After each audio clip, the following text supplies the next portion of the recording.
Денеска продолжува судењето за пожарот во Кочанската дискотека Пулс, во кој загинаа 63 лица, а над 200 беа повредени. Се сослушуваат сведоци на предлог на јавното обвинителство во судницата во Идризово. Таму е Дејан Трајковски. Дејан повели со деталите околу денешното судење.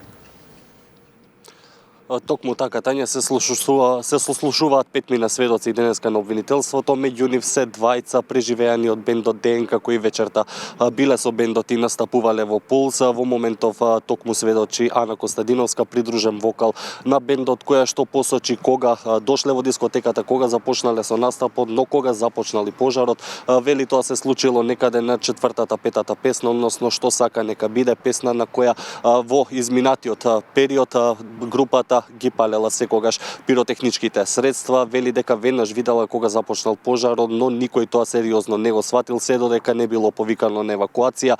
Потоа вели и многу се влошила и состојбата, настанало и стампедо, пожарот почнал многу да се влошува, воедно памети и каде последно се разделиле со Сара Пројковска, односно останатиот придружен вокал на бендот кој не преживеа трагедијата во Кочани, па предлагам тука да слушнеме повеќе од нејзиното сведочење.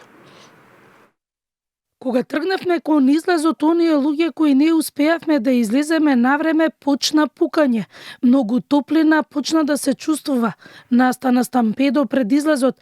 Заклучивме дека не можеме да излеземе. Со Сара Пројковска го поминавме шанкот, кон тоалетите и кон вратата. Тука се створи метеж. Не разделе и повеќе никогаш не се видовме. Паднав пред самиот излез, настана паника, хаос, страшен мирис кој тераше на спиење.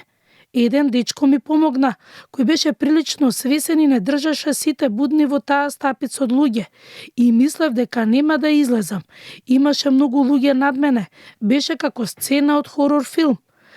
Потоа се почувствува свеж воздух, кој ни даде надеж дека ќе се спасиме.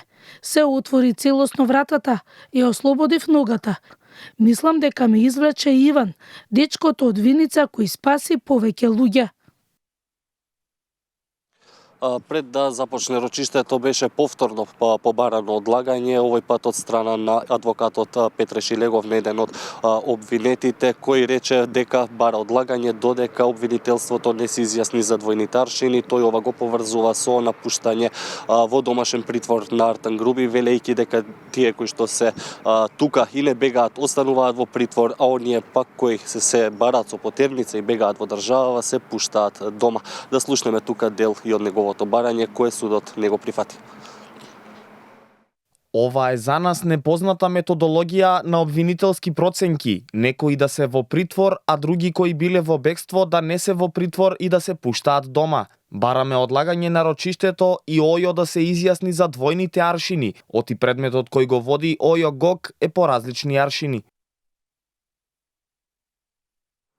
Воедно и адвокатката на прво обвинетиот во случајот Дејан Јованов Деко побара негово преместување од Кумановскиот затвор, каде што кажа дека врз него се однесувале таму службениците со понижување. Воедно не му била дозволена ни соодветна медицинска нега, а пред одреден период имал 3 сериозни операции на рбетот, но за тоа судот ќе се произнесе да дополнително на следното рочиште. Секако продолжуваме да го следиме судењето. Во 15 часот ќе јавиме со нови детали.